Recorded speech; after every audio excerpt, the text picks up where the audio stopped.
Hello and welcome back. In this short training video we're going to be producing an invoice. I've already logged on as admin, and we're going to go into the third admin option, which is admin invoicing.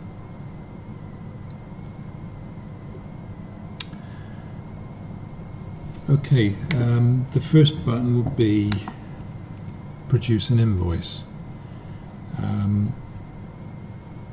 Before we do that, let's go back to the admin care section and go to roster by carer. We're going to be producing an invoice for our new client, Marcus A. So let's go to Azucena Delgado's timesheets. You can see here that I've added, we produced one as an example on an earlier training video. I've quickly produced another three. Each one of these timesheets is for a week, so we've got 4 weeks worth of timesheets here, and we're going to produce an invoice for these 4 weeks. Now you can have a timesheet for any length of time you want, including for emergency cover by the hour, and you can produce an invoice for any time period you want. For the sake of these training videos, and because I think it's a reasonable period of time, we're producing timesheets for a week period, and we're going to be producing an invoice for 4 weeks. So we got 4 timesheets here at £1,000 for each week. So the invoice should be worth £4,000. So if we go back to the first timesheet started on the 6th of June, and it finishes on the 4th of July. So that's going to be the invoicing time period to capture each one of those timesheets. So if we go to admin invoicing and we go produce an invoice, the client name was Marcus A. The invoicing address it's not Marcus's address, it's his daughter that's looking after him, and that's Joni Ashford, and her address is 16 Furwood Street, which is Norwood, London, SE 27 8DF. Now, we don't send out a hard copy of the invoice unless they specifically want one.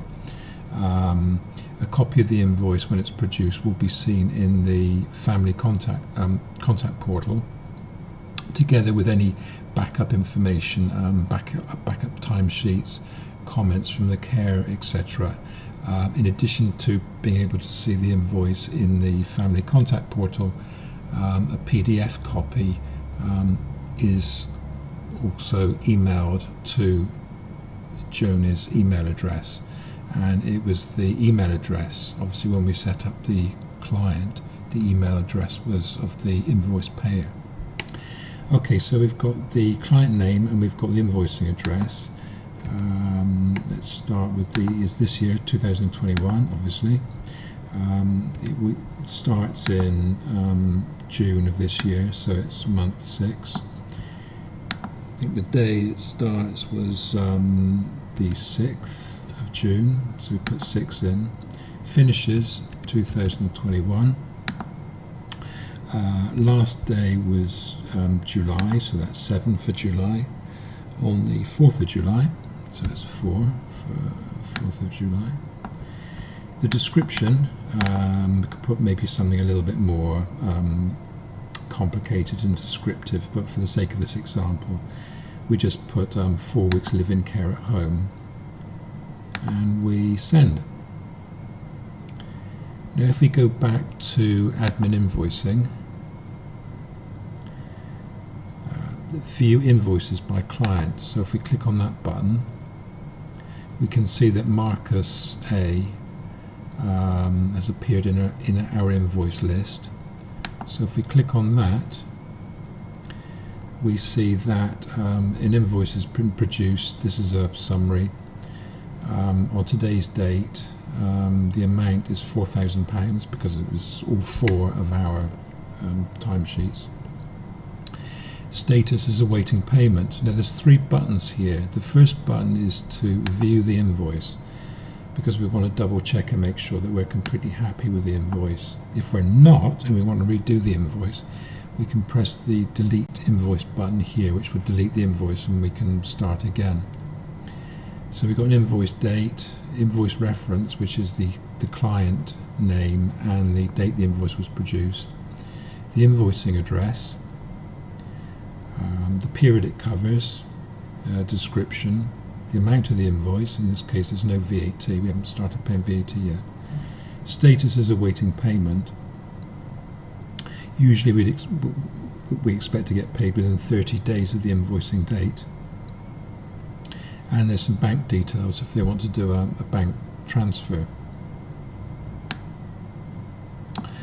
If we go back to admin invoicing, view invoices by client, Marcus A, we get back to our summary. If we click this button, we email a PDF copy of the invoice to the client's email address. So in addition to them seeing the invoice in the family contact portal with all the backup, as I've already said, this would send a PDF copy to their email address. If we press this button, it goes update status to paid. Status is currently awaiting payment. When we know that the client's paid, we would press this and that would update the status to paid. At this point, in addition to the family the client in the family contact portal being able to see that yes, we've confirmed that we've received payment, we could re-email the invoice if we want with the status paid, so the client would not only have the copy of the invoice in the family contact portal, but if they want to print the invoice out, they want to file it for their own records and things, they have a copy of an invoice which confirms that payment has been received. In a later training video, we will go to the family contact portal where we will see the client view of the invoice. If we go back to admin invoicing, we will see that we have an invoice CSV file. If we click on this, we've now created an updated invoice data CSV file. It should have that invoice included in it. If we click on that and we save the file and we go to our downloads folder, we can see here it's got invoice data CSV. So if we click that, we load it into our spreadsheet. We've got an Excel spreadsheet or whatever. Upload it into any spreadsheet. I'm using a LibreOffice spreadsheet. You can see that we've only got 2 invoices on the system at the moment. The last one is Marcus A, and this shows all the invoicing information, and you can see here it's got awaiting payment. The other invoice, which is on the system for another client, you can see that's been updated to paid in full. So that is how we produce an invoice. So I look forward to seeing you in the next training video.